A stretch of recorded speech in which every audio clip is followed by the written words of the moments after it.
శ్రీ పద్మావతి అమ్మవారు అవతరించిన పంచమి తిథిని పురస్కరించుకుని కార్తీక బ్రహ్మోత్సవాల్లో చివరి రోజైన పంచమి తీర్థం అశేష భక్తజన వాహిని మధ్య అంగరంగ వైభవంగా జరిగింది. పద్మ పుష్కరిణిలో స్నానం ఆచరించిన భక్తులు ఆధ్యాత్మిక తన్మయత్వాన్ని పొందారు.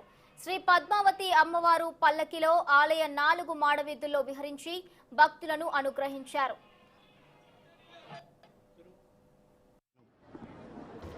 ఆధ్వర్యంలో శ్రీ పద్మావతి అమ్మవారి కార్తీక బ్రహ్మోత్సవాలు అత్యంత వైభవంగా నిర్వహించడం జరిగింది.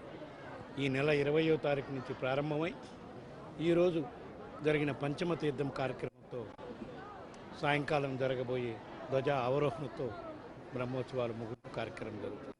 దాదాపుగా 2 సంవత్సరాల తర్వాత కరోనా మహమ్మారి నుంచి భక్తులు ప్రజలు అందరూ బయటపడిన తర్వాత భక్తుల సమక్షంలో అత్యంత వైభవంగా ఈ సంవత్సరం పద్మావతి అమ్మవారి బ్రహ్మోత్సవాలు నిర్వహించడం జరిగింది.